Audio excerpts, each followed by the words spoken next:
Anda tahu ngerinya saudara, saya kasih contoh satu saja sebelum saya akhiri. Yaitu di daerah Danau Maninjau. Danau Maninjau itu indah luar biasa saudara. Dikelilingi oleh bukit-bukit, bukitnya berbaris, makanya disebut bukit barisan saudara. Luar biasa indahnya. Tahu apa yang terjadi di kampung-kampung antara bukit dengan danau saudara? Yang mereka seumur-umur dari cerita kakek moyang mereka nggak pernah terjadi saudara. Tiba-tiba tengah malam mereka dengar seperti dentuman bom. Bam, bam, bam. Mereka kaget ada apa?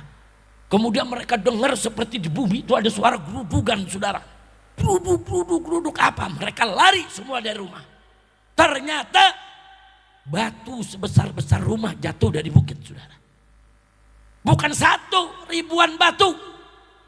Bahkan batu-batu itu saudara kalau dikumpulkan berapa juta kubik. Dan sebagian orang masyarakat yang melihat ketika datang dari arah bukit itu batu menuju danau saudara. Batu sebesar rumah bisa ngambang di atas air. Kalau batu sebesar rumah ngambang di atas air berarti volume airnya sangat banyak saudara. Kalau volume airnya dangkal, batu segede rumah nggak bergerak saudara. Berarti volume airnya tinggi. Dan kalau dia bisa bergerak dari gunung sampai ke pinggir danau, saudara, menghantam semua rumah, semua perkampungan yang dilaluinya saudara. Berarti arus airnya sangat kuat. Dan saya datang ke sana saudara, rumah-rumah udah hancur. Masjid saudara, dari ujung bawah kaki bukit sudah hancur. Gubahnya ada di pinggir danau saudara. Itu sekian kilometer terbawa saudara. Dan sampai hari ini banyak dari mereka yang belum berani pulang di rumah-rumah yang gak hancur. Ada beberapa rumah gak hancur. Kami gak berani mereka pulang. Mereka katakan kalau kami pulang ntar malam ada geruduk begitu lagi bagaimana? Ada suara begitu bagaimana? Saya tanya bagaimana suaranya? Kayak perang Habib. Ngeri suaranya. Kami semua anak kecil, ibu-ibu menjerit panik, semua lari ke masjid. Assalamualaikum. Halo guys, tolong subscribe channel saya ya. Assalamualaikum warahmatullahi wabarakatuh.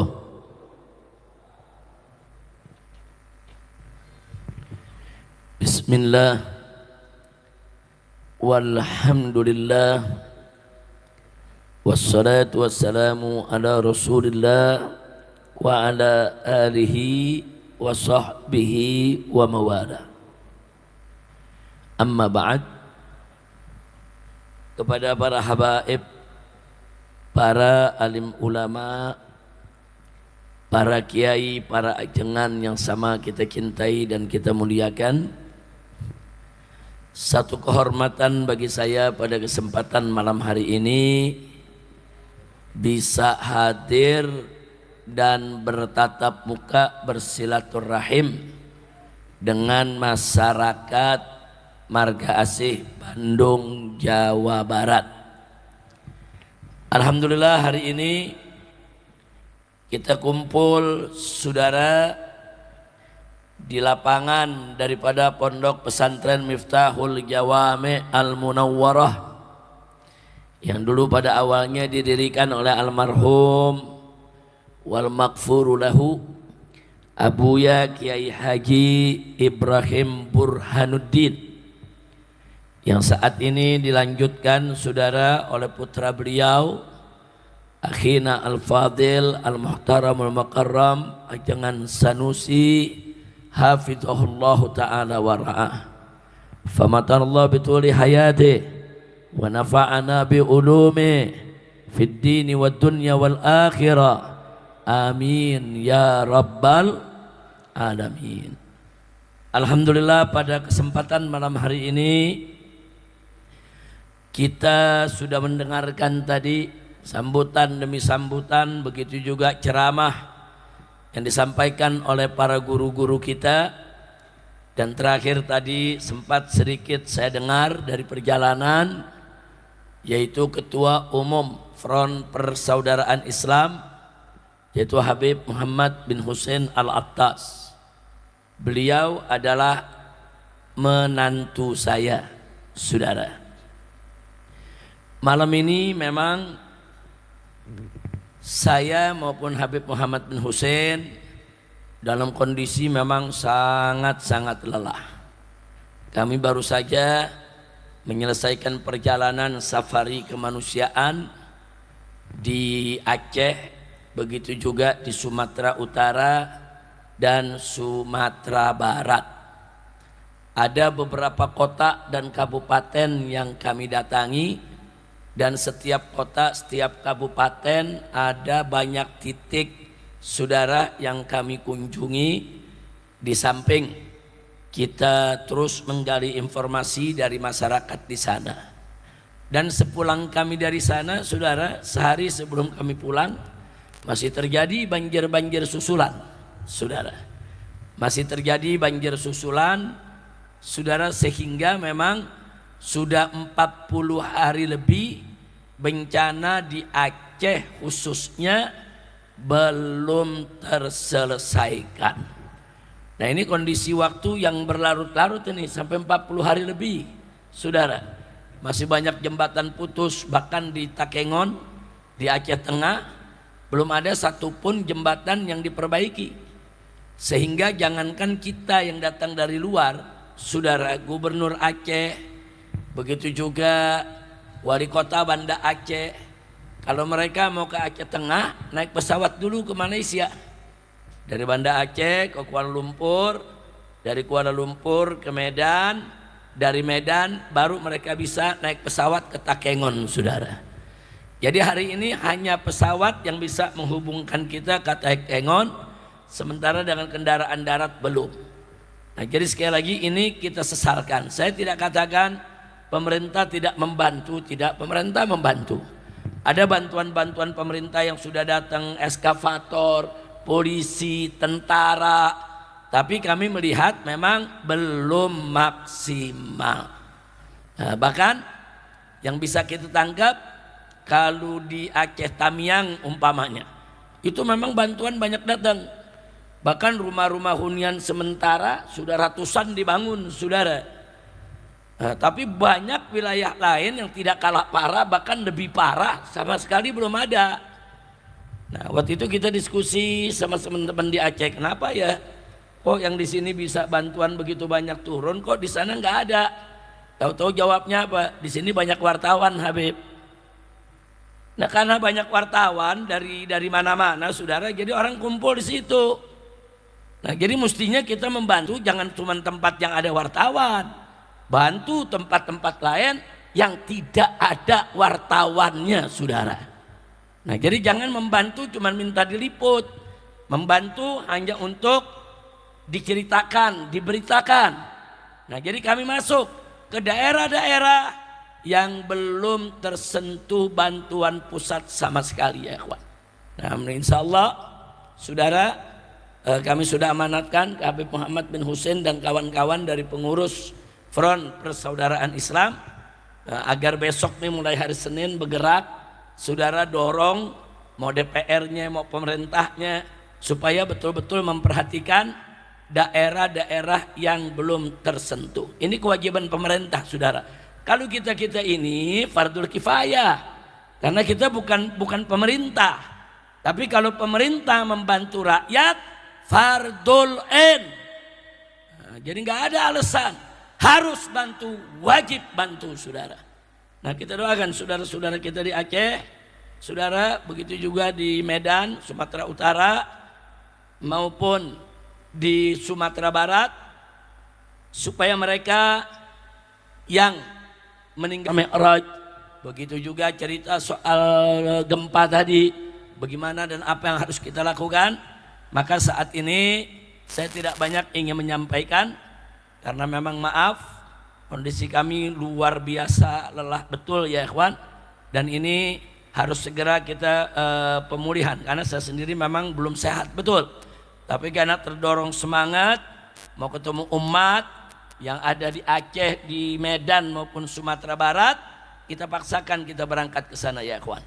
Nah, mudah-mudahan saudara malam ini sama, karena saya rindu dengan umat yang ada di Jawa Barat.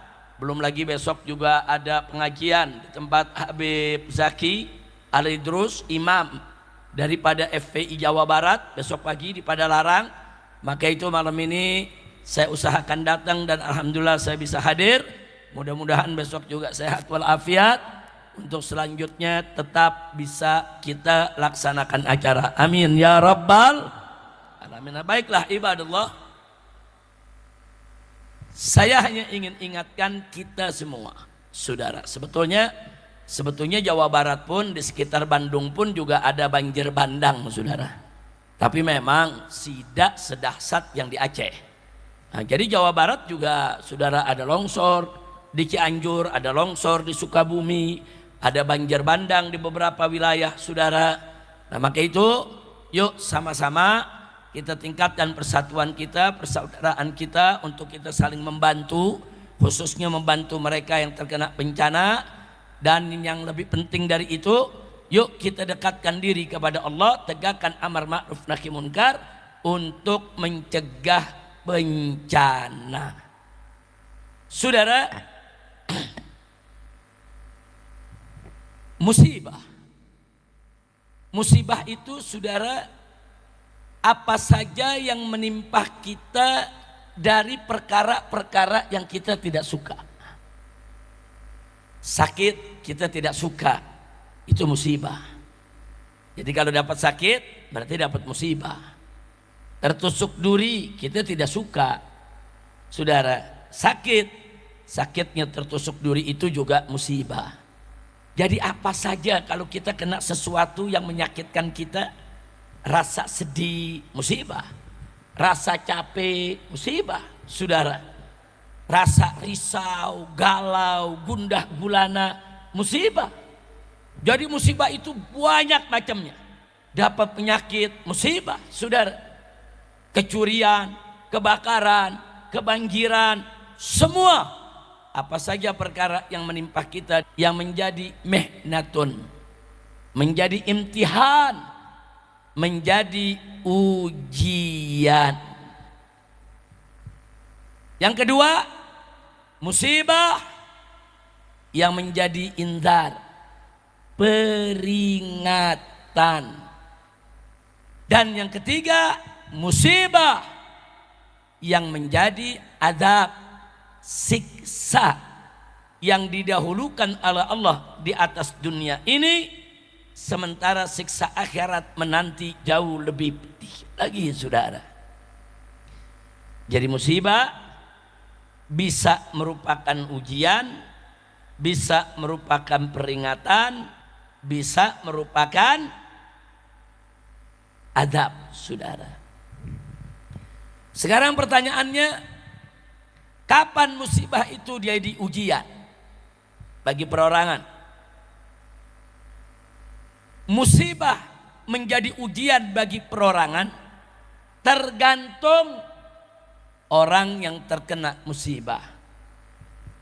Kalau yang terkena musibah para rasul, para nabi, para wali, para ulama yang amilin, para orang-orang soleh, orang-orang yang muttaqin, orang-orang yang jauh dari dosa, orang-orang yang baik, mereka terkena musibah, maka musibah itu adalah ujian.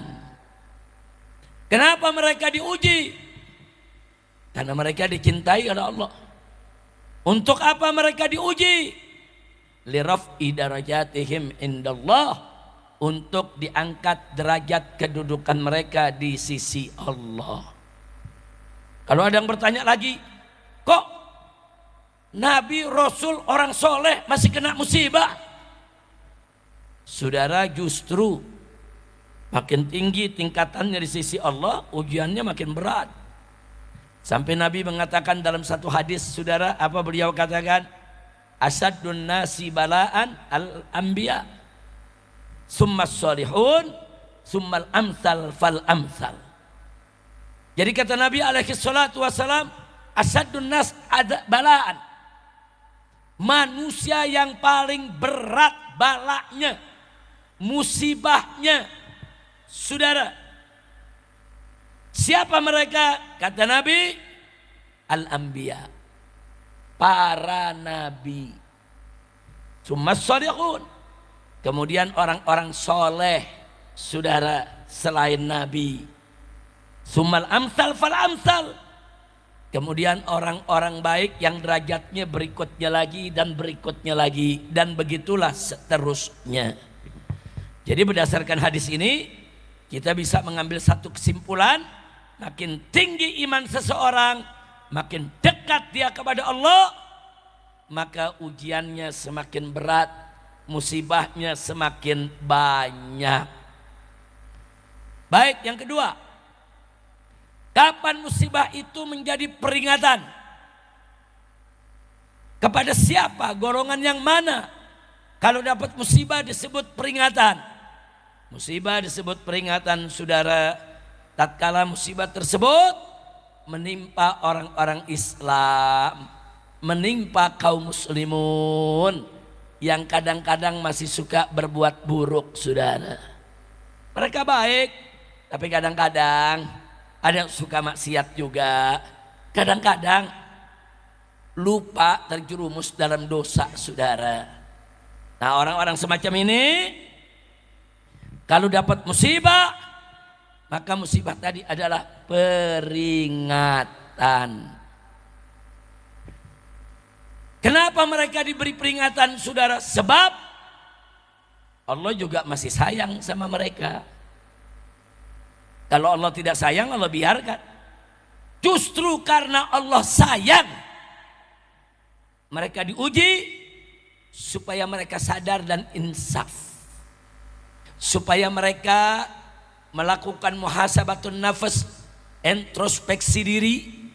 Setelah itu kebaikan mereka tingkatkan lagi, kejelekan mereka stop, jangan lagi diteruskan, saudara. Nah, kalau itu yang dilakukan, maka musibah yang menimpanya akan menjadi, saudara, tathhiruz dzunub, untuk mensucikan dosa-dosanya. Indah banget doh orang beriman doh. Kalau dia mukminun dapat musibah, ujian. Kalau dia muslimun yang kadang-kadang masih suka lupa, saudara, dapat musibah, peringatan, saudara. Ujian ataupun peringatan, dua-duanya tanda kalau Allah masih sayang mereka, saudara. Yang ketiga, musibah menjadi azab, menjadi siksa.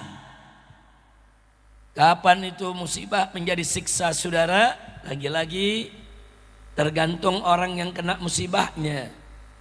Kalau orang yang kena musibahnya menentang Allah, melawan Allah, kafir terhadap Allah, nggak terima hukum Allah, saudara, nggak sampai di situ, saudara, dia nggak mau jalankan Allah punya perintah, tidak ada kebaikan dalam dirinya, setiap hari bahkan dia bergelut dengan maksiat, dia judi, dia zina, dia tenggak minuman keras, dan seterusnya dan seterusnya. Kalau orang-orang ini dapat musibah, maka itu adalah azab, siksa dari Allah yang Allah kedepankan, saudara, di dunia ini, dan nanti azab akhirat lebih pedih lagi menanti mereka. Na'udzubillah min dzalik. Kira-kira jelas tidak? Semua saya mau tanya di sini, terang terang. Sadayana parantos ngertos. Betul? Alhamdulillah, baik. Saya mau tahu betul gak nih, saudara, terang. Saya mau tanya, kalau musibah menimpa para rasul, para anbiya, para wali, para ulama yang soleh, itu namanya apaan? Namanya apa? Ujian. Baik, kalau musibah menimpa kalangan orang-orang Islam secara umum, baik, tapi kadang-kadang masih suka maksiat, apa namanya? Apa namanya? Peringatan. Lalu kalau musibah menimpa orang-orang bejat, ahli maksiat, nggak pernah mau berbuat baik, ngelawan kepada Allah, orang kufar, orang munafik, orang zindik. Nah kalau mereka terkena musibah, apa tuh namanya? Apa namanya? Alhamdulillah. Kalau zaman sekarang aneh. Ada preman. Tahu preman? Bahasa Sunda apa preman? Hah? Apa preman? Sama. Bahasa Sunda sama preman juga. Jagger. Waduh, keren juga loh. Kirain Jagger bahasa Betawi, bahasa Sunda. Di Jakarta dibilang Jagger juga. Iya, Jagger. Tahu Jagger? Tahu Jagger? Ada Jagger, ada preman, saudara, sholat nggak pernah, puasa nggak pernah, ngaji nggak pernah. Tiap hari saudara kerjanya. Apa dia punya kerja? Ya narkoba, ya judi, ya nenggak minuman keras. Dua berzinah saudara. Sekali waktu dapat musibah, jatuh dari motor, pulang ditengokin sama temennya. Temennya tanya, saudara sama orang ini, kunaon bro? Ya, saudara ditanya, dia jawab, aing lagi diuji nih sama Allah. Aing lagi diuji, iya. Preman tiap hari maksiat bilang diuji, ngawur gak? Ngawur gak? Ngawur apa gelo? Gelo. Saudara, mestinya kalau diri nggak baik, dapat musibah, saudara, untung masih hidup. Allah beri kesempatan, segera tobat. Ya Allah, kenapa aku dapat musibah ini ya Allah? Ya Allah, aku nggak pernah sholat. Ya Allah, aku maksiat melulu. Ya Allah, aku tobat kepada Engkau ya Allah. Taibuna ilallah, tubtu ilaik ya Rabb. Ya Rabb, mulai hari ini aku akan tegakkan sholat. Mulai hari ini aku gak bakal maksiat lagi ya Allah. Nah kalau itu dilakukan saudara, sadar, niscaya Allah akan menerima taubatnya orang-orang yang bertaubat. Alhamdulillah. Saudara, dosa setinggi gunung, dosa seluas lautan, dosa sebanyak pasir di padang pasir sekalipun, tatkala kita datang kepada Allah taubatan nasuha, betul-betul bertaubat, niscaya Allah pasti akan mengabulkannya saudara.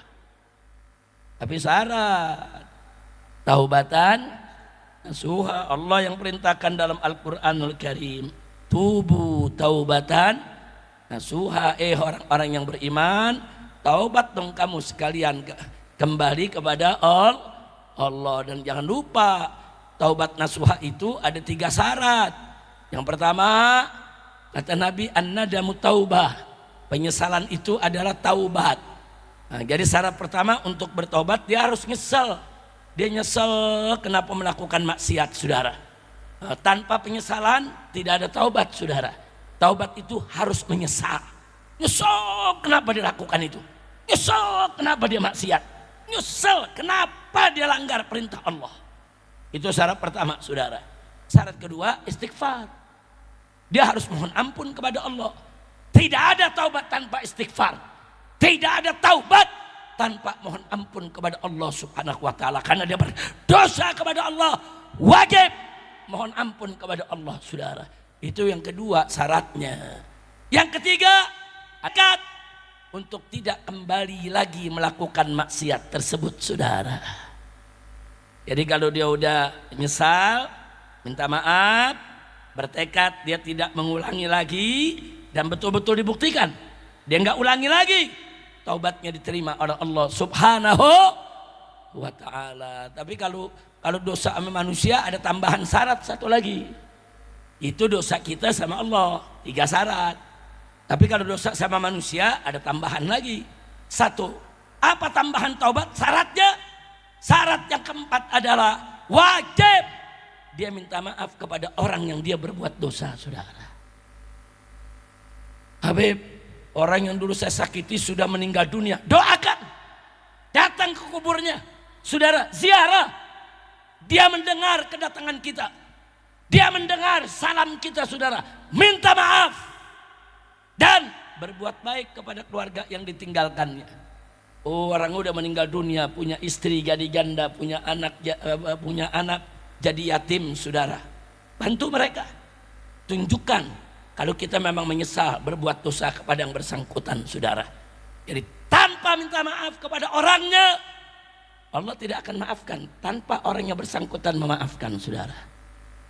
Makanya ada yang nanya sama saya, Habib, berat mana ya dosa kepada Allah atau dosa kepada manusia? Jawabnya tergantung dari sisi mana kita melihat. Kalau kita melihat dari sisi kemuliaan Allah, keagungan Allah, kebesaran Allah, kesucian Allah, tidak pantas untuk kita berbuat maksiat saudara. Kalau kita lihat dari sisi itu saudara, dosa kepada Allah lebih berat daripada dosa kepada manusia. Jadi jangan main-main dosa kepada Allah. Kita dalam kehidupan sehari-hari aja nih Pak, Bu, Bapak, oi, Pak, kumaha damang, jawab atuh Pak, jangan diam kalau ditanya. Ya kumaha damang, alhamdulillah. Saudara, dalam kehidupan sehari-hari ini kita punya teman, kita katain gelo lo, biasa, nggak ada apa-apa. Coba presiden dikatain gelo, jadi masalah gak? Ayo saya tanya, jadi masalah gak? Presiden gelo lo, kalau nggak ditangkap lo. Bahkan sama-sama manusia saudara. Teman kita manusia, presiden manusia, sama-sama kita katain gelo. Kenapa yang ini tidak masalah, kok yang ini jadi masalah? Makomnya beda saudara. Yang satu teman sederajat sama kita, yang satu presiden, pemimpin negara yang wajib dihormati, yang gak boleh dihina-hina. Begitu kita katakan gelo saudara, akan bermasalah. Anda ditangkap, dijebloskan ke penjara. Kira-kira paham gak? Paham. Jadi saya mau tanya, ngatain gelo beratan mana? Beratan kepada ke presiden apa ke teman? Ke presiden apa ke teman? Kenapa berat ke presiden? Kedudukannya tinggi. Itu dalam pergaulan saudara. Nah sekarang bagaimana saudara? Bagaimana kita berbuat dosa dengan Allah, kepada Allah yang menciptakan kita, yang memberikan rizki kita, yang memberikan kehidupan kepada kita. Allah yang maha tinggi, Allah yang maha besar, Allah yang tidak ada tandingannya saudara. Gak pantas kita maksiat kepada Allah. Makanya maksiat kepada Allah saudara, jangankan dosa besar, dosa kecil aja nggak pantas saudara. Kenapa? Karena kedudukan Allah yang maha tinggi. Kira-kira jelas tidak? Jelas tidak? Makanya ada ulama salaf berpesan saudara. Apa pesannya? La tanzur ila sigharil khati'ah walakin inzur ila man asaita. Jangan kau lihat kepada saudara kecilnya suatu dosa, jangan. Tapi lihatnya kepada siapa kau berdosa. Kau jangan lihat kecilnya kesalahan, tapi lihat kepada siapa kau bersalah. Kau bersalah kepada kawan, nggak ada masalah. Kau bersalah kepada tetangga, mudah minta maafnya. Tapi kalau kau bersalah kepada presiden, akan jadi persoalan hukum. Jangan lihat kecilnya masalah, tapi lihat kepada siapa kau bersalah. Nah maka itulah masalah ini berpesan. Begitulah hubungan kita kepada Allah. Jangan lihat kecilnya dosa, tapi lihat kepada siapa kita berdosa ya kawan. Kepada Allah yang gak pantas untuk kita berbuat dosa kepadanya. Kira-kira jelas tidak? Jelas tidak? Jadi kalau bicara tentang ketinggian Allah, kemuliaan Allah, kebesaran Allah, kesucian Allah, keagungan Allah, maka dosa kepada Allah jauh lebih berat daripada dosa kepada manusia. Jelas semua? Baik, sekarang yang kedua, kalau dilihat dari sisi lain, sisi apa? Lihat dari sisi maha pemaafnya Allah. Lihat dari sisi Rahman dan Rahimnya Allah, Latif dan Wadudnya Allah. Allah itu Rauf, ya kawan. Allah Ghafur, saudara, Ghaffar. Kalau kita lihat dari maha pemaafnya Allah, maha pengasihnya Allah, maha penyayangnya Allah, saudara, sementara manusia banyak yang sulit memaafkan kesalahan orang lain. Manusia banyak yang kita sudah minta maaf berkali-kali, dia nggak maafin, saudara. Tapi kalau kepada Allah, kapan saja kita datang kepada Allah memohon ampun di tengah malam, memohon maaf, Allah maafin. Asal kita taubatan nasuha. Tapi kepada manusia belum tentu, Pak, belum tentu, Bu. Nah, kalau dilihat dari sisi ini, dosa kepada manusia lebih berat daripada dosa kepada Allah. Kenapa? Dosa kepada Allah mudah mohon maafnya. Dosa kepada manusia setengah mati minta maafnya, saudara. Dan dosa kepada Allah minta maafnya, saudara, kita nggak mesti diketahui oleh orang lain. Yang tahu cuma diri kita sendiri tengah malam nangis di hadapan Allah. Tapi kalau dosa kepada orang, kita mesti ngaku kepada dia dosa kita, saudara. Sesuatu yang nggak mudah untuk dilakukan, saudara. Maka itu kita katakan di sini, dosa kepada manusia dari sisi ini jauh lebih berat daripada dosa kepada Allah. Jadi kesimpulannya bagaimana? Kesimpulannya jangan bikin dosa. Mau dosa kepada Allah kek, mau dosa kepada manusia kek, masing-masing sama-sama berat, saudara. Baik, sekarang semua saya mau tanya di sini, semua saya mau tanya di sini, beriman kepada Allah.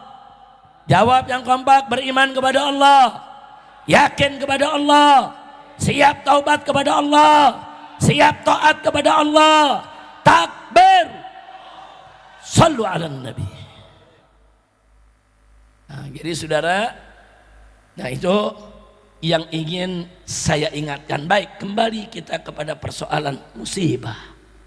Tadi kita mau bicara soal musibah, saudara. Musibah ada dua sebab. Ada sebab zahir, ada sebab batin. Sebab zahir, gara-gara hujan banjir, nah, itu sebab zahir. Gara-gara kemarau hutan kebakaran, saudara. Gara-gara tsunami, saudara, air laut masuk ke daratan. Saudara, gara-gara gempa rumah banyak yang rubuh. Itu namanya sebab zahir, saudara. Kalau sebab zahir ini gampang terlihat, gampang terdeteksi.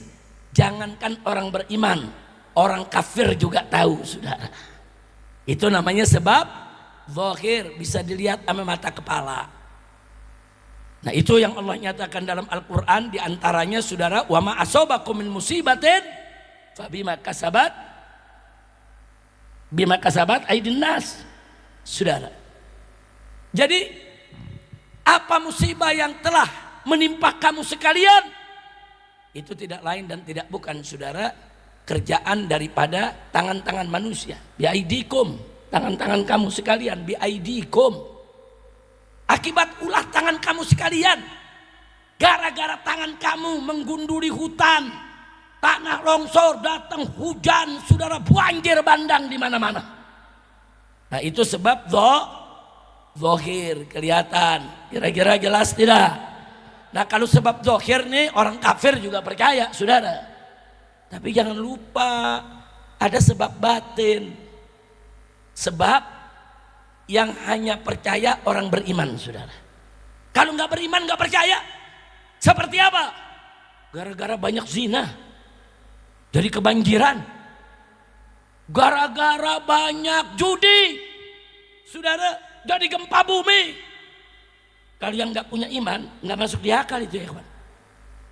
Maka mereka protes. Apa hubungannya zina sama banjir? Apa hubungannya, saudara, judi? Apa hubungannya narkoba dengan tsunami? Nggak ada hubungan. Walau anna ahlal qura amati minas sama'i wal ard walakin kadzabu fa akhadnahum bima kanu yaksibun.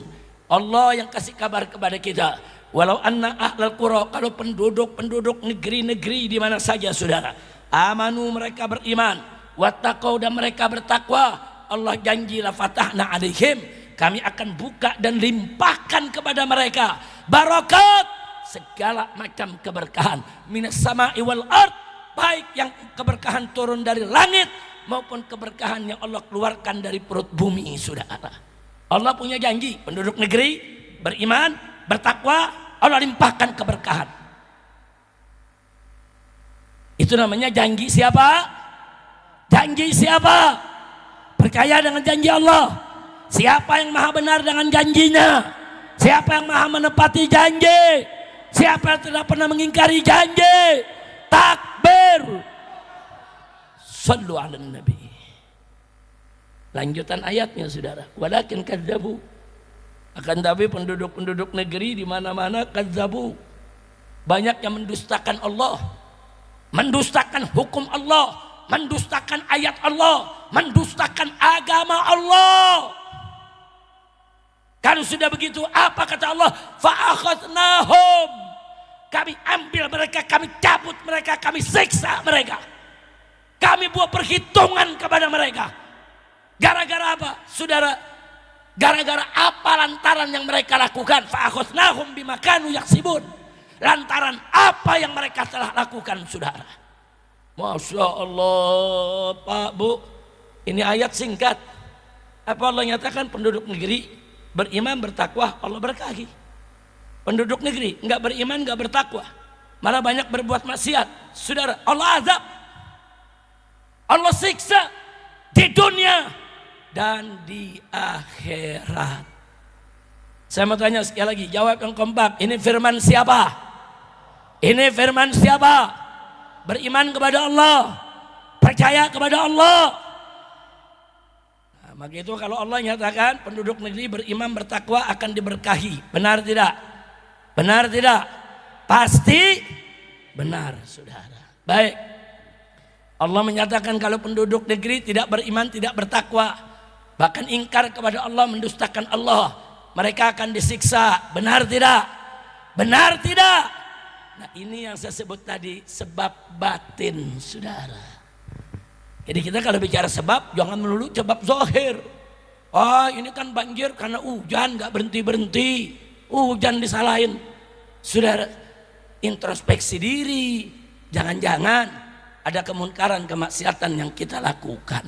Ini ceramah seperti ini di Aceh saya sampaikan saudara, di Medan saya sampaikan, di Sumatera Utara, begitu juga di Sumatera Barat saya sampaikan. Ya, saya datang, kita hibur mereka, kita bantu, kita yakinkan mereka ini ujian dari Allah, ini juga merupakan peringatan dari Allah. Tapi kita tetap beri peringatan kepada mereka-mereka yang mencoba selama ini menodai dan mengotori bumi mereka sehingga bencana terjadi saudara.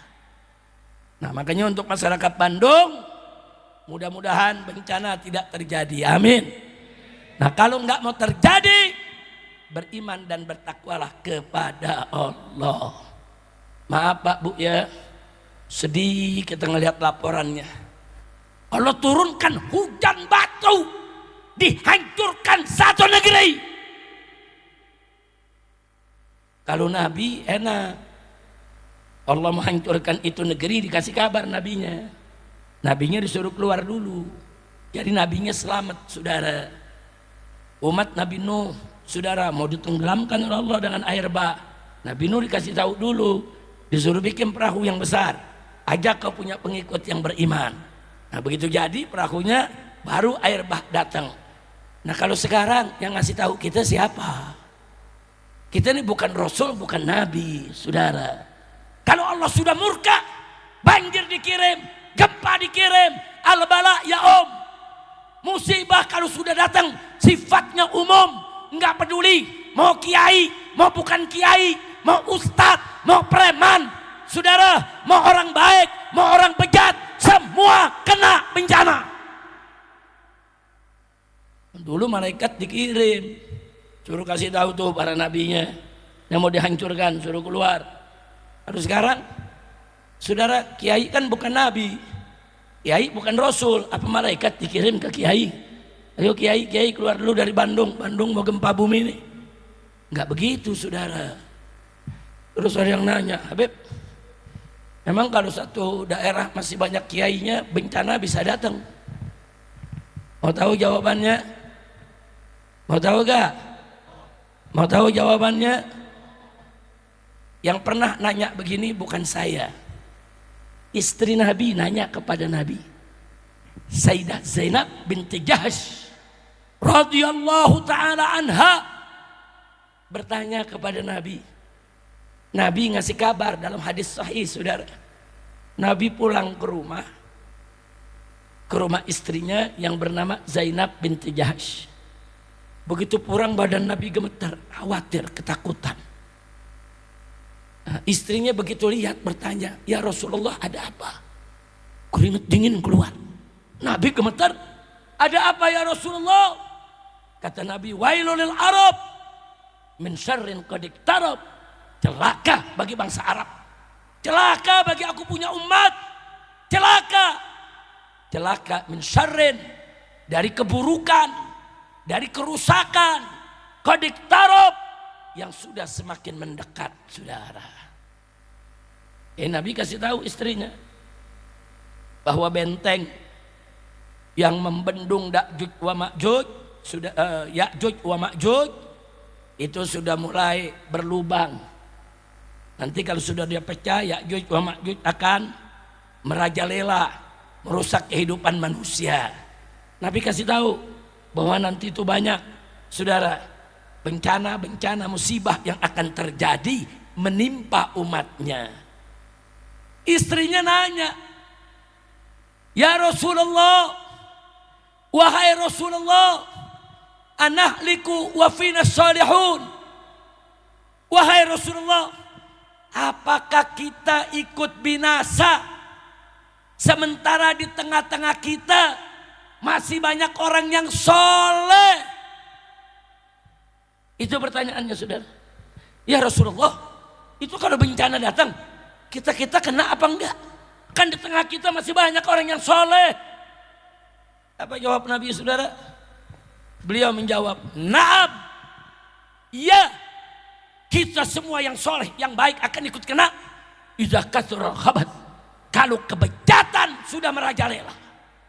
Masya Allah. Kalau kebejatan sudah merajalela, maksudnya apa Pak Bu? Kalau kebejatannya merajalela di mana-mana, yang amar ma'ruf nahi munkar udah nggak ada, saudara. Selama masih ada amar ma'ruf nahi munkar, kebejatan nggak mungkin merajalela kemana-mana, saudara. Kebejatan akan ngumpet-ngumpet, orang maksiat sembunyi-sembunyi.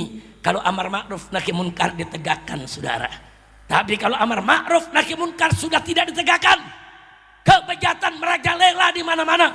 Kalau sudah begitu, murka Allah akan datang. Walaupun di tengah-tengah kita masih banyak ulama, masih banyak habaib, masih banyak kiai, masih banyak orang soleh. Dan ini diperkuat dengan satu hadis lain. Malaikat Jibril diperintahkan oleh Allah, ya Jibril, i'ti madinata kadza wa kadza iklibha. Hei Jibril, datangi kota ini, kota itu, dan kota anu, hancurkan itu kota-kota. Malaikat Jibril alaihissalam, yang namanya malaikat kalau diperintah Allah sam'an wa ta'ah, langsung jalan. Datang malaikat Jibril ke satu kota yang ditunjuk oleh Allah, dihancurkan. Datang ke kota berikut, dihancurkan. Semua yang Allah sebutkan dihancurkan. Tapi ada satu kota yang Jibril nggak berani hancurkan, saudara. Sebab malaikat Jibril kalau datang ke satu kota yang Allah perintahkan dihancurkan, nggak langsung main hancurin, keliling dulu dia. Dia mau tahu kenapa? Dia nggak pernah maksiat kepada Engkau ya Allah. Apa jawab Allah, saudara? Dalam riwayat tadi yang diriwayatkan oleh Sayyidatuna Aisyah radhiyallahu taala anha, juga salah seorang istri Nabi. Allah katakan kepada Jibril, ya Jibril, innahu lam yatama'ar fiyya qattun. Hei Jibril, dia memang hambaku yang soleh, soleh buat dirinya. Dia memang hambaku yang soleh buat dirinya, ahli ibadah. Tapi lam yatama'ar fiyya qat, tapi wajahnya ini sedikit pun tidak pernah berubah ketika maksiat dilakukan di hadapannya. Ketika ada maksiat, ketika hukumku dilanggar, ketika aturanku dilanggar, wajahnya nggak berubah. Boro-boro nahi munkar dengan tangan, boro-boro nahi munkar dengan lisan, boro-boro nahi munkar dengan hati. Saudara, wajah nggak berubah. Minimal kalau orang nahi munkar dengan hati, muka berubah ya kawan. Nggak senang dia lihat maksiat, nah itu hatinya nolak.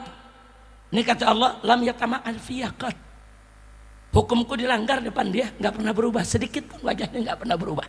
Berkali-kali dilanggar, dia diam, nggak pernah berubah. Dia soleh hanya buat pribadinya, bukan buat orang di sekitarnya. Akhirnya kata Allah, iklibil Madinah wa ma fiha. Hancurkan itu kota, berikut isinya termasuk si hamba tadi. Dihancurkan oleh malaikat Jibril. Maka tadi saya katakan, saudara, di tengah kita banyak habaib, banyak ulama, banyak kiai. Betul. Tapi itu belum jadi jaminan untuk mencegah bencana, saudara. Kecuali kalau sebagian habaib, sebagian kiai, atau sebagian masyarakat menegakkan amar ma'ruf nahi munkar. Kalau amar ma'ruf nahi munkar ditegakkan, nggak usah khawatir. Walaupun di sekitar kita masih ada maksiat, walaupun di sekitar kita masih ada kemunkaran, tapi amar ma'ruf nahi munkar tetap jalan. Laskar-laskar tetap bergerak, amar ma'ruf nahi munkar, saudara. Insya Allah bencana akan terus Allah jauhkan dari kita semua. Maka itu saya mau tanya, saudara, dukung tidak amar ma'ruf nahi munkar? Dukung tidak amar ma'ruf nahi munkar? Siap bersatu, siap berjuang, siap tegakkan amar ma'ruf nahi munkar. Takbir, angkat tangan semuanya, angkat tangan, kepalkan di atas. Takbir, takbir, sallu ala nabi. Jadi amar ma'ruf nahi munkar itu penting, saudara. Dan Allah sendiri nyatakan kok dalam Al-Quran soal musibah itu umum. Wattaqu fitnatan la tusibanna alladzina zalamu minkum khassah wa'lamu annallaha syadidul iqab. Shadaqallahul azim. Allah yang nyatakan, saudara, dalam Quran, wattaqu fitnatan, takutlah kamu sekalian kepada fitnah, kepada musibah besar, kepada bencana besar yang kan sudah datang. Saudara, apa kata Allah? La tusibanna alladzina zalamu minkum khassah. Itu bencana tidak hanya menimpa khusus orang-orang zalim di tengah kamu, enggak. Yang enggak zalim pun ikut kena, saudara. Ini firman Allah dalam Al-Quran. Jadi kata Allah, hati-hati ya, takutlah kau kepada bencana besar yang kalau sudah datang. Saudara, bukan orang zalim aja yang kena, semua yang baik ikut kena, saudara. Na'udzubillah min zalik, saudara. Nah, maka itu saya mau ajak semua, ayo kita jadi paku-paku bumi, saudara. Kita menjadi kelompok yang mencegah datangnya bencana, saudara. Caranya, ayo kita amar ma'ruf nahi munkar, saudara. Jadi kalau anda lihat ada orang amar ma'ruf nahi munkar, mesti bersyukur kepada Allah, bukan musuhin, bukan terus bilang wah ini ekstrim, ini radikal, ini teroris, ini enggak sesuai dengan sunnah Nabi. Mereka itu melakukan amar ma'ruf nahi munkar agar bencana tidak datang, engkau ikut selamat, betul. Saya mau tanya nih, kalau gempa bumi nanya, gempa bumi datang nih, saudara, menimpa umat manusia. Apa gempa bumi nanya mana rumah kiai, mana rumah pelacur? Ada gempa bumi nanya? Banjir datang, banjir nanya, oh ini rumah ajengan, minggir, dia nggak mau ke rumah ajengan. Oh yang ini rumah dongdot, baru dia masuk ke rumah dongdot. Ada banjir begitu, saudara? Nggak ada, saudara. Mau habib, mau kiai, mau ajengan, saudara. Kalau bencana sudah datang, semua kena. Yang baik, yang buruk, kena semuanya. Makanya saya marah betul kalau ada orang ngomong begini, saudara. Ada apa tuh habib ceramah? Ada apa tuh ajengan ceramah? Keras, marah-marah soal judi, soal narkoba, soal zina. Yang judi aing, duit aing. Kenapa habib yang marah? Kalau masuk neraka, aing yang masuk neraka. Kenapa ada urusan apa Habib marah-marah?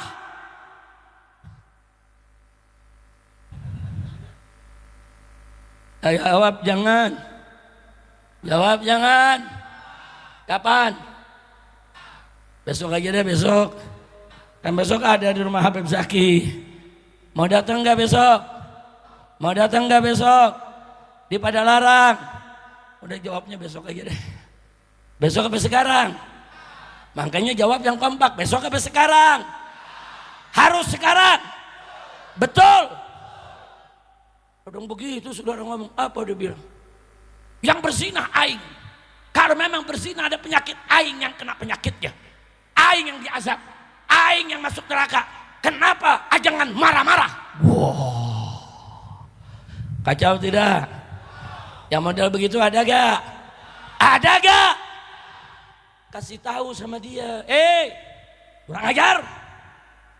Emang ente yang judi, ente yang zina, ente yang disiksa di neraka. Betul, ente yang dosa. Tapi kalau ente berjudi, ente berzina di dunia, kami tahu, kami diam, bencana akan datang gara-gara ente menimpa kita semua. Betul? Takbir. Enak aja ngomong duit aing. Bukan duit siap. Iya, duit lo. Tapi begitu bencana datang, gue juga kena. Betul? Betul? Ngomong saudara seenaknya. Kalau ada yang mau begitu, saudara, mau judi bebas, mau zina bebas, nggak ada mau tegur, lu tinggal di planet sendirian. Jangan tinggal di bumi, betul? Di bumi ada kiai, ada ajangan, ada ibu kita, ada bapak kita. Saudara, gara-gara dia maksiat, bencana datang, ibu kita kena, bapak kita kena, anak kita kena, istri kita kena, kurang ajar. Kau yang maksiat, kami yang menanggung bencananya. Makanya kami marah-marah. Makanya kami amar ma'ruf nahi munkar. Makanya kami cegah supaya tidak terjadi bencana. Betul? Takbir. Besok-besok bisa jawab gak begitu? Bisa gak jawab begitu? Dijawab begitu masih ngelawan juga. Aing boleh dok sia. Masya Allah. Kira-kira jelas gak? Paham semua? Nah begitu besok saya mau tanya. Kalau Laskar FV ini kayak dulu turun amar ma'ruf nahi munkar, memberantas minuman keras, berantas narkoba. Saudara, dukung tidak? Takbir. Angkat tangan semua, takbir. Nah, sebagai penutup, saudara saya ingatkan.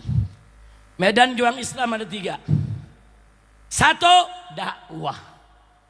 Dakwah harus santun, harus lembut, harus ramah, harus simpatik, agar menarik. Itu dakwah namanya. Banyak ulama kita, kiai kita yang luar biasa dakwahnya. Santun, lembut, ucapannya saudara menembus lubuk hati umat. Mampu untuk mengetuk hati-hati yang keras sehingga hati mereka mencair bertobat kembali ke jalan Allah. Bagus tidak? Bagus tidak? Maka itu dukunglah dakwah para ulama yang lembut, yang ramah, yang santun, karena itu bagian perjuangan Islam. Yang kedua, hisbah. Apa itu hisbah? Hisbah itu adalah amar ma'ruf nahi munkar. Saudara, nah amar ma'ruf nahi munkar bukan lembut, tapi tegas, saudara. Dia harus tegas, saudara. Makanya kalau ada yang melakukan amar ma'ruf nahi munkar dengan tegas, menutup tempat pelacuran, menutup tempat perjudian, menutup sarang minuman keras, menutup sarang narkoba. Tegas, saudara tindakannya. Ya, memang harus begitu. Kalau amar ma'ruf nahi munkar tidak tegas, saudara, mana mungkin kita bisa menutup semua kemunkaran. Karena di sarang kemunkaran ada preman-preman yang siap melawan, bahkan siap membunuh siapa saja yang melarang mereka, saudara. Kira-kira jelas tidak? Nah kelompok ini pun saudara harus ada dalam medan juang Islam. Kita dukung. Biarkan mereka terus tegakkan amar ma'ruf nahi munkar supaya kemunkaran tidak ada di tengah-tengah kita. Insya. Yang ketiga, saudara, medan jihad, saudara. Jihad yang dimaksud di sini adalah perang fisabilillah. Kalau dakwah lembut, Saudara, kalau hisbah amar ma'ruf nahi munkar tegas, maka jihad medannya berani dan keras, saudara. Keras, saudara. Nggak ada jihad lembek, nggak ada. Kalau jihad lembut main kitik-kitikan untuk perangnya, saudara. Nggak ada. Yang namanya perang, darah tertumpah, nyawa melayang, harta benda musnah, itu perang, saudara. Maka itu saya tanya, yang namanya perang lembut atau keras? Lembut atau keras? Dakwah lembut, hisbah tegas, jihad keras. Jawab semua yang kompak, semua yang kompak. Saya mau tanya, dakwah, dakwah, dakwah, hisbah, hisbah, hisbah, jihad, jihad, jihad. Alhamdulillah. Nah, 3 medan juang ini harus sinergi, harus bersatu.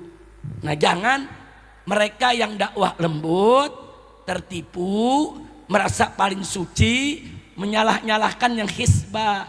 Hisbah dibilang radikal, dibilang teroris, nggak boleh. Itu namanya dia tertipu dengan kelembutannya. Begitu juga sebaliknya, yang hisbah dengan tegas sampai keluar masuk penjara. Hati-hati, jangan tertipu dengan keberaniannya. Jangan terus merasa paling berani sendiri, terus sok jago. Akhirnya apa? Ulama yang lembut dia hina-hina. Itu ulama cengeng, itu ulama lembek, itu ulama kue apem, itu ulama nggak berguna, itu nggak begitu ajaran Nabi. Nggak boleh, saudara, nggak boleh. Justru ulama yang lembut harus mendukung yang tegas, yang tegas juga harus membela yang lembut. Betul? Maka itu saya mau tanya semua, siap bersatu, siap berjuang bersama, takbir. Di medan juang Islam yang tadi kita sampaikan 3, saudara, tidak lain dan tidak bukan supaya ketiganya bisa disinergikan. Dan kita mesti banyak-banyak istighfar kepada Allah. Jangan kita merasa paling benar sendiri, paling menang sendiri, paling suci sendiri. Setiap orang ada kelebihan dan setiap orang pasti ada kekurangan. Betul? Nah, baik, sebelum saya akhiri, saudara, ada satu tempat kemarin bencana yang kami datang. Kemarin saya ke sana tidak sendiri. Saya ditemani Habib Muhammad. Mana tadi Habib Muhammad? Berdiri Habib Muhammad. Ini Habib Muhammad, Ketua Umum FPI, saudara, kemarin mendampingi saya. Begitu juga Habib Muhammad bin Hadi, berdiri. Habib Muhammad bin Hadi ini juga saya punya menantu, Ketua Umum Pondok Pesantren Markas Syariat di Megamendung. Jadi mereka berdua ditambah lagi dengan Habib Hanif Al-Attas juga menemani kami, saudara. Sengaja anak-anak muda ini, menantu ini saya bawa ke sana. Kenapa? Supaya anak-anak muda ini belajar. Bagaimana kalau ada bencana turun. Temui mereka yang terkena korban. Ajak mereka dialog. Biarkan mereka curhat. Bagaimana cara kita menghadapi curhatan mereka.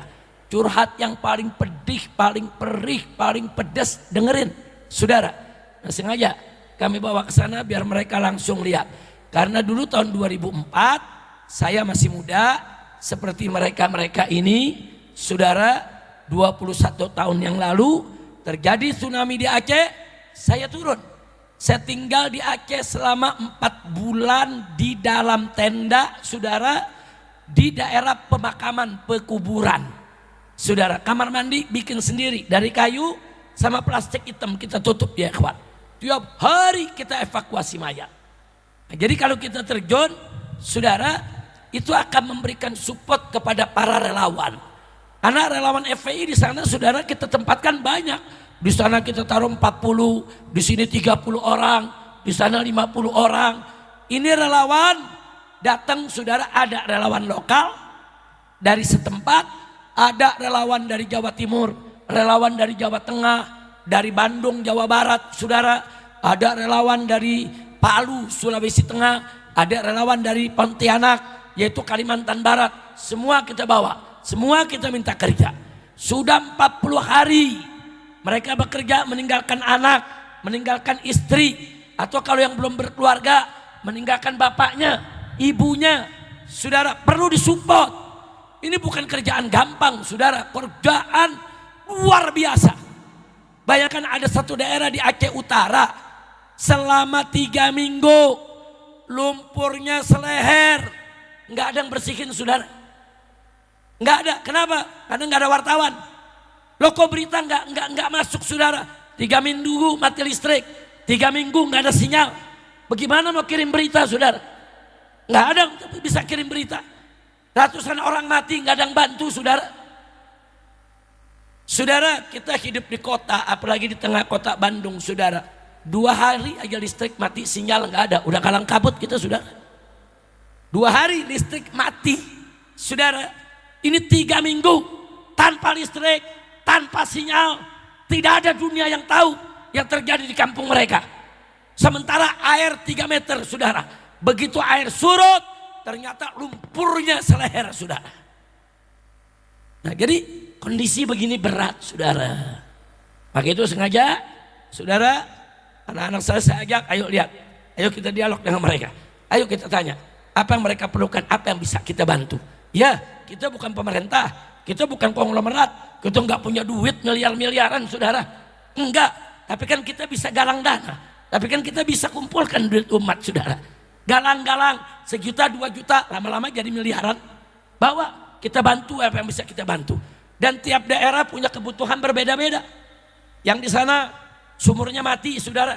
Saya pernah ingat di Jawa Barat ketika terjadi gempa bumi ketika itu. Saudara, daerah Ciamis itu ada sumur-sumur yang kering. Karena jalur air di bawah tanah saudara berubah akibat gempa. Lalu apa yang mesti kita lakukan? Kita mesti cari urat airnya. Kita mesti bikin lagi itu sumurnya saudara. Kita mesti isi lagi itu. Bagaimana sungainya bisa teralirkan lagi. Nah, pengalaman kami di Jawa Barat dulu saudara, pengalaman kami 2004 di Aceh, itu yang sekarang kami bawa ke daerah bencana di Aceh dan Sumatera. Ada daerah yang kesulitan air, kita bikin sumurnya. Ada daerah yang kelebihan air saudara. Justru yang tadinya nggak ada sungai, sekarang ada belasan sungai baru saudara. Oh, mereka nggak butuh sumur, tapi mereka bingung ini air mau diapakan. Itu yang kita bantu dengan pipa-pipa, disalurkan ke masjid, disalurkan ke sekolah, disalurkan ke rumah-rumah mereka saudara. Ada lagi daerah yang memang rumahnya udah hancur semua, dapur gak punya, terus memakannya bagaimana? Di situ kita mesti bangun dapur umum. Nggak bisa kita kasih cuman beras. Kalau kita kasih beras terus makannya bagaimana? Mereka nggak punya dapur, mereka nggak punya kompor, nggak punya api saudara. Kita yang mesti berusaha, bagaimana ada kompor, bagaimana ada api, bagaimana ada dapur, bagaimana mereka bisa makan. Selama bantuan dari pemerintah belum datang, bagaimana supaya mereka tetap hidup? Nggak bisa kita nungguin bantuan pemerintah saudara. Pemerintah bantu, bukan nggak bantu, bantu. Tapi kita sebagai rakyat masyarakat harus ikut bergerak. Jangan hanya mengandalkan bantuan pemerintah. Jangan hanya mengatakan pemerintah udah bantu, udah aman, semua terbantu. Siapa bilang? 40 hari. Saya datang kemarin sudah 40 hari itu saudara. Saya lihat masih ada terisolasi. Masih ada daerah seperti Takengon yang sampai saat ini satu pun jembatan belum disambung. Masih putus hubungannya. Bahkan di hari-hari pertama mereka memakan jalan kaki 40 jam. Nggak ada kendaraan. Mereka turun itu di bukit-bukit, di jembatan-jembatan yang longsor, ke sungai-sungai saudara. Dan sementara kita bikin posko juga belum bisa nyeberangi sungai. Kita bikin posko di seberang sungai. Kita kirim pakai tali saudara, makanan-makanannya. Untuk mereka bisa makan di seberang sana. Nah jadi sekali lagi ngelihat kondisi begitu, Masya Allah. Saya pikir udah 40 hari ini udah aman, udah tenang, semua udah teratasi. Ternyata enggak saudara. Sekarang sudah 43 hari di Aceh saudara. Ya sebagian sudah mulai normal, sebagian sudah mulai teratasi, tapi masih banyak yang belum teratasi. Bahkan saya keluar dari Aceh saudara hari Rabu, saya ke Medan langsung ke Sumatera Barat. Hari Kamis saya ada di Padang. Tahu-tahu yang kita kunjungi di Aceh bener meriah, banjir lagi. Nah, jadi belum selesai saudara. Anda tahu ngerinya saudara. Saya kasih contoh satu saja sebelum saya akhiri, yaitu di daerah Danau Maninjau. Danau Maninjau itu indah luar biasa saudara. dikelilingi oleh bukit. Bukitnya berbaris. Maka disebut bukit barisan, saudara. Luar biasa indahnya. Tahu apa yang terjadi di kampung-kampung antara bukit dengan danau, saudara? Yang mereka seumur-umur dari cerita kakek moyang mereka nggak pernah terjadi, saudara. Tiba-tiba tengah malam mereka dengar seperti dentuman bom. Bam, bam, bam. Mereka kaget, ada apa? Kemudian mereka dengar seperti di bumi itu ada suara gerudukan, saudara. Geruduk apa? Mereka lari semua dari rumah. Ternyata batu sebesar-besar rumah jatuh dari bukit, saudara. Bukan satu, ribuan batu. Bahkan batu-batu itu, saudara, kalau dikumpulkan berapa juta kubik. Dan sebagian orang masyarakat yang melihat ketika datang dari arah bukit itu batu menuju danau, saudara. Batu sebesar rumah bisa ngambang di atas air. Kalau batu sebesar rumah ngambang di atas air, berarti volume airnya sangat banyak, saudara. Kalau volume airnya dangkal, batu segede rumah nggak bergerak, saudara. Berarti volume airnya tinggi. Dan kalau dia bisa bergerak dari gunung sampai ke pinggir danau, saudara, menghantam semua rumah, semua perkampungan yang dilaluinya, saudara. Berarti arus airnya sangat kuat. Dan saya datang ke sana, saudara, rumah-rumah udah hancur. Masjid, saudara, dari ujung bawah kaki bukit sudah hancur, gubahnya ada di pinggir danau, saudara. Itu sekian kilometer terbawa, saudara. Dan sampai hari ini banyak dari mereka yang belum berani pulang di rumah-rumah yang nggak hancur. Ada beberapa rumah nggak hancur, kami nggak berani mereka pulang. Mereka katakan kalau kami pulang tengah malam ada geruduk begitu lagi, bagaimana? Ada suara begitu bagaimana? Saya tanya, bagaimana suaranya? Kayak perang, Habib. Ngeri suaranya. Kami semua anak kecil, ibu-ibu menjerit panik, semua lari ke masjid. Nah, jadi saudara, ini kondisi yang luar biasa. Maka itu kita minta sama pemerintah pusat jangan main-main. Jangan bercanda kalau ngurus umat, jangan. Saudara, nah ini kadang-kadang pejabat dari pusat kurang ajar. Saudara, Ketua BNPB begitu dapat laporan pertama ini ada bencana besar, enak aja dia jawab, itu kan hebohnya cuma di medsos saja. Kurang ajar, saudara. Orang lagi berjuang antara hidup dan mati, saudara. Ribuan orang, saudara, lagi mengalami bencana. Seenaknya dia ngomong, itu kan cuma di medsos aja rame. Kurang ajar. Begitu dia turun langsung baru dia lihat, baru dia minta maaf, saudara. Ada lagi menteri dibawa oleh presiden ke Aceh di depan masyarakat. Masyarakat tanya, Pak Presiden, ini listrik udah mati bagaimana? Kalau ada listrik minimal kami bisa kerjalah untuk rapi-rapihin rumah kami. Saudara, presiden tanya menterinya, bagaimana Pak Menteri? Udah rapi semua? Pak Menteri bilang beres, 97% listrik sudah nyala. Dia bohong.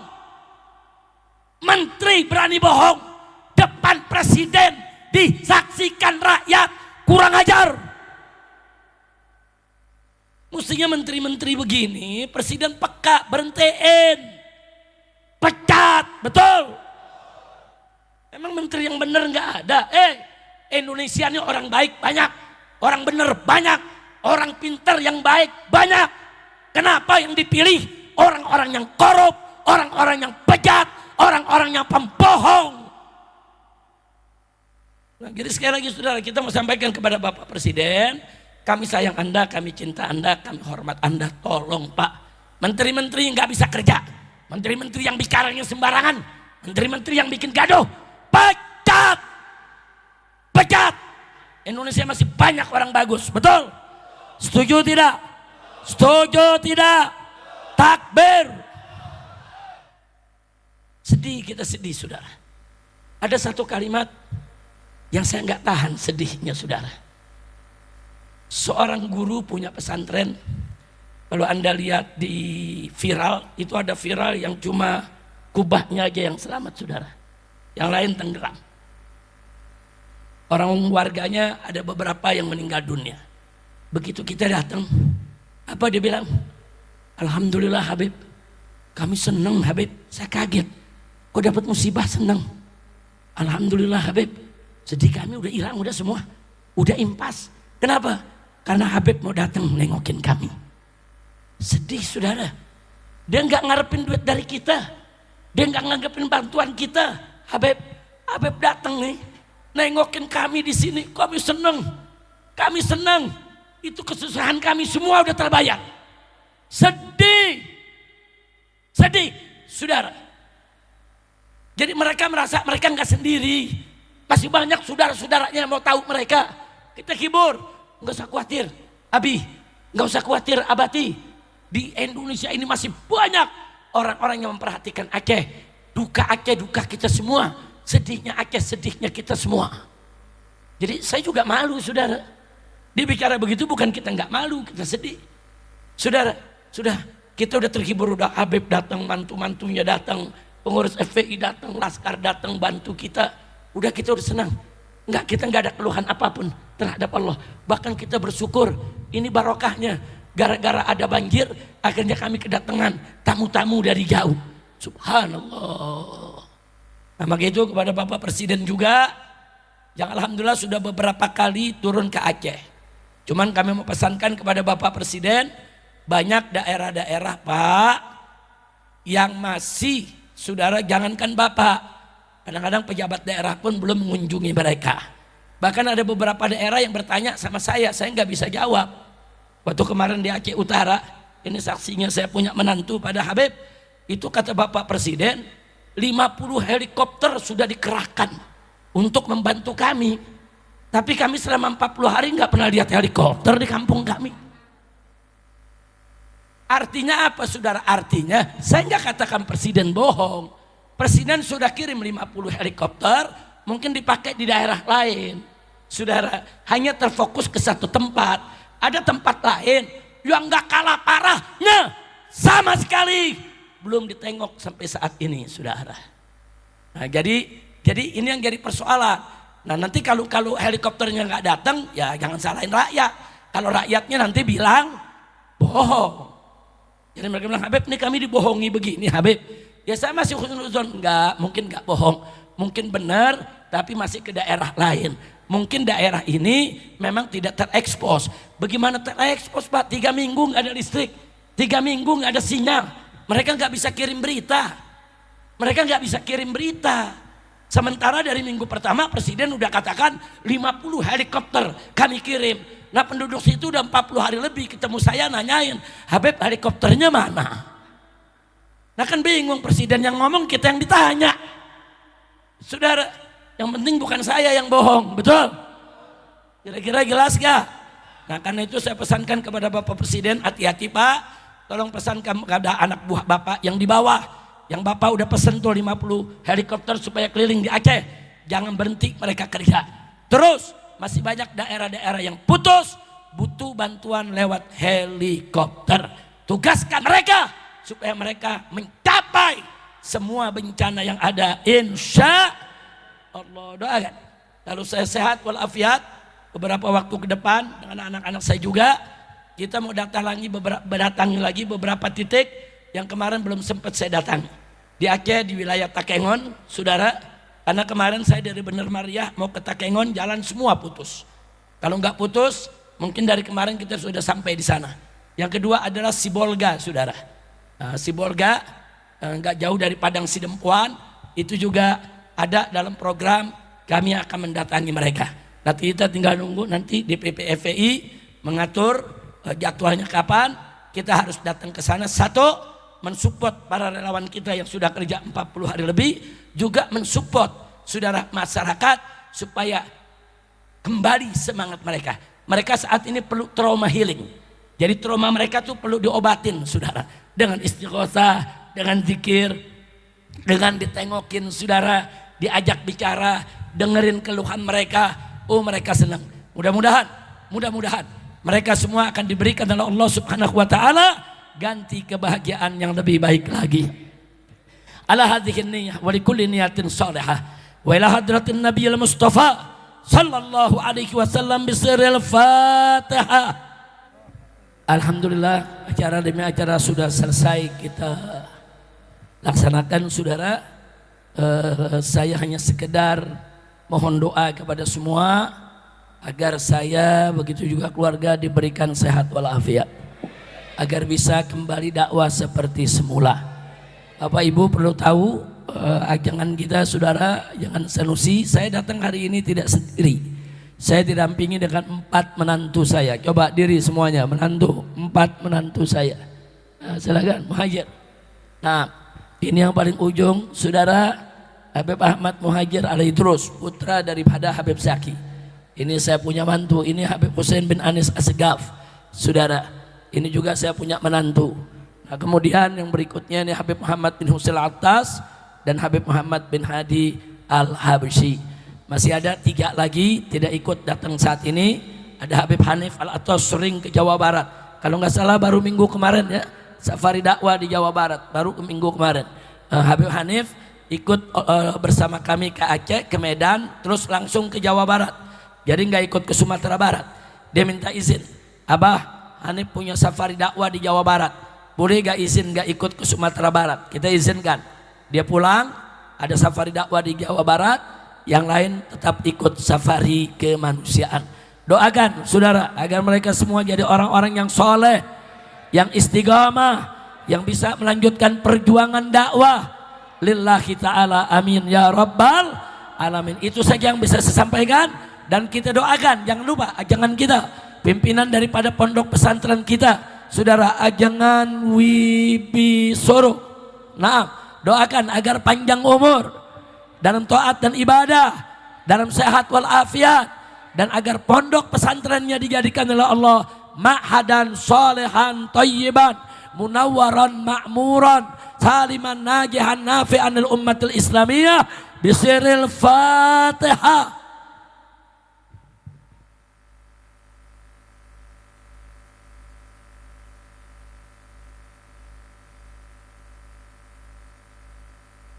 Bil gobur. Sekian yang bisa saya sampaikan. Terima kasih atas segala perhatian, mohon maaf atas segala kekurangan. Hadani Allah wa iyyakum ila siratil mustaqim. Wassalamualaikum warahmatullahi wabarakatuh. Assalamualaikum. Halo guys, tolong subscribe channel saya ya.